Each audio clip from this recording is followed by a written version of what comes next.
On a bright, sunny afternoon in the small town of Willow Creek, the air was filled with the warm scent of grass and the distant chirping of birds.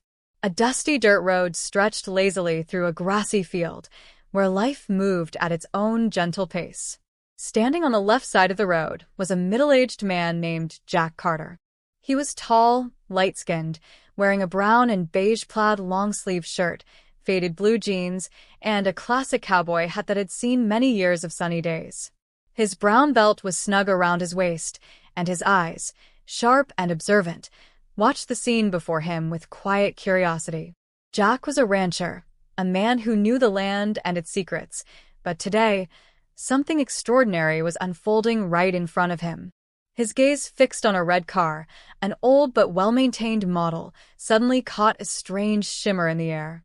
Before Jack could fully process what he saw, the car leaped off the ground, soaring through the air like a bird taking flight. It was mid-leap, clearing a wire fence with incredible agility and speed, dust and debris erupting from under its tires as it hurtled over the field. The car's leap was so sudden, so unexpected, that Jack's eyes widened in disbelief. For a moment, he thought his mind was playing tricks.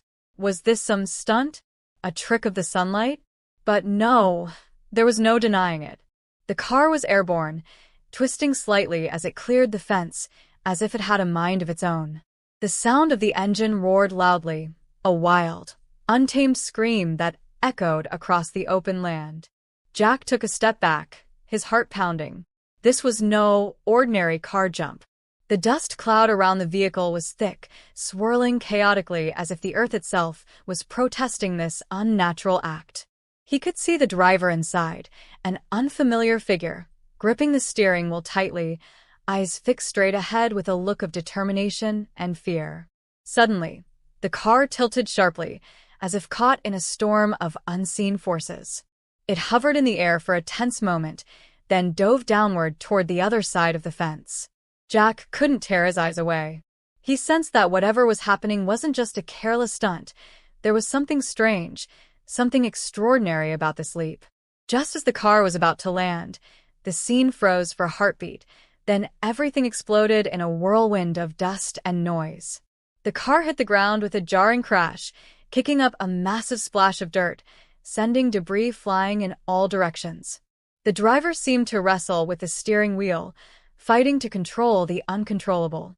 Jack instinctively took a step forward, his mind racing with questions.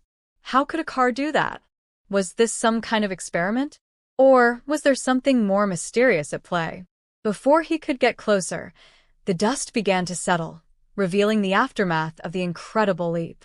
The car was still there, battered but intact, and the driver inside looked shaken but alive.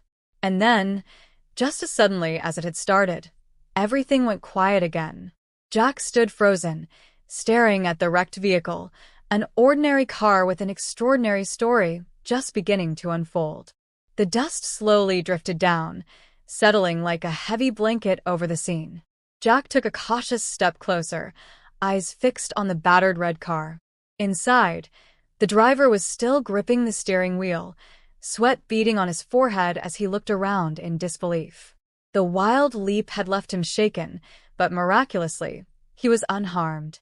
Suddenly, the driver looked up, meeting Jack's gaze through the cracked windshield. His eyes were wide with shock and something else, fear. Without a word, the driver threw open the door and stumbled out, his legs shaky as if he had just escaped a nightmare.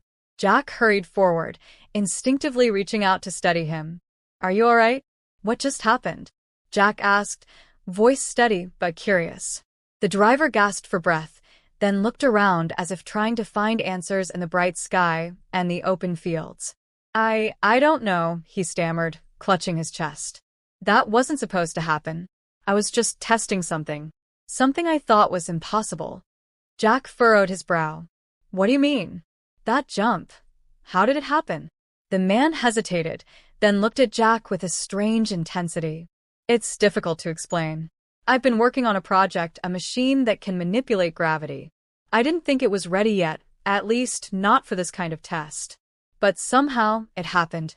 My car, it flew. And I don't think I was the only one steering it." Jack's eyes widened in shock. You mean that wasn't just a stunt? You're telling me you made that car fly? The driver nodded slowly, a nervous smile flickering on his face. Yes. But I think I've just opened something I can't control. That leap, it was just a preview. Something bigger is coming. I don't know if I can stop it now. Before Jack could ask more, the driver's phone buzzed loudly in his pocket. He pulled it out, glancing at the screen, his face draining of color. No, he whispered, voice trembling. They're coming. Who? Jack demanded, heart pounding. The driver looked up, eyes filled with dread. The people who want to hide this. The ones who'll do anything to keep it secret. And I think I just revealed too much. The driver's words hung heavy in the air, a chilling reminder of the danger lurking behind the spectacle. Jack's mind raced, trying to grasp the gravity of what he'd just heard. The buzz of the phone seemed louder now, almost like a warning. Without waiting, Jack grabbed the man by the shoulder. Who are they? Who's after you? Before the driver could answer, a distant roar echoed across the open field, deep, thunderous, and ominous. It wasn't the kind of sound you'd expect in a peaceful town like Willow Creek. Jack's eyes darted toward the horizon, where dark shapes began to emerge, moving fast across the sky.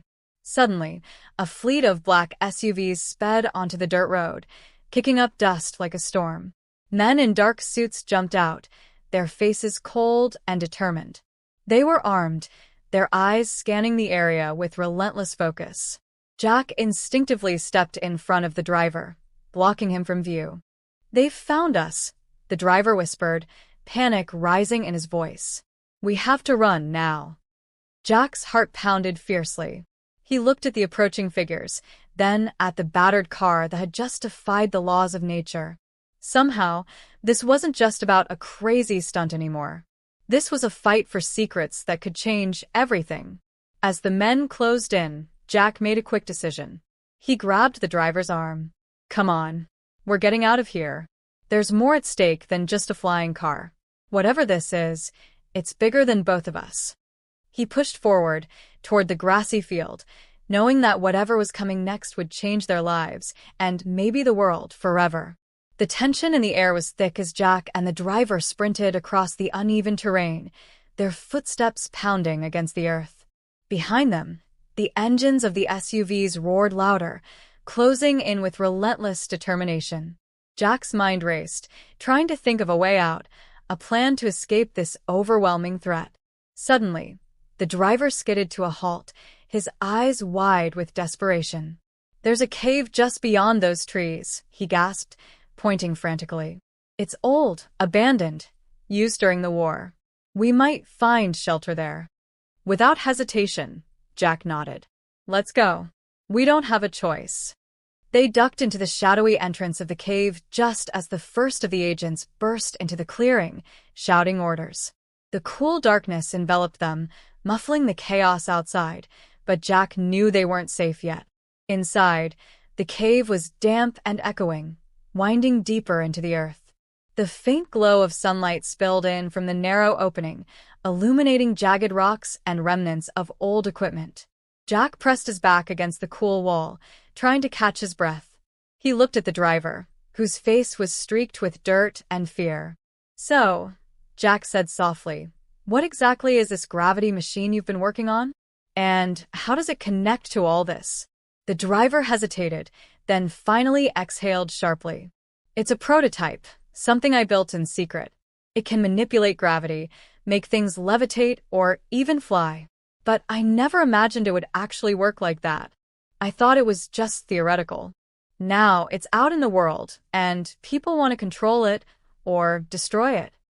Jack's eyes narrowed. And who are they? The ones after you. Why are they so desperate to get this technology? The driver looked away, lips trembling. Because whoever controls it could reshape the world or tear it apart. There are powerful people who see it as a weapon, a way to dominate. I was trying to keep it hidden, but I think I've already revealed too much. Now, they'll stop at nothing to get it back. A sudden shuffling noise echoed from deeper within the cave. Jack tensed, instinctively reaching for whatever makeshift weapon he could find. The dangerous game had just begun, and outside, the world waited, unaware that a secret of unimaginable power was about to change everything.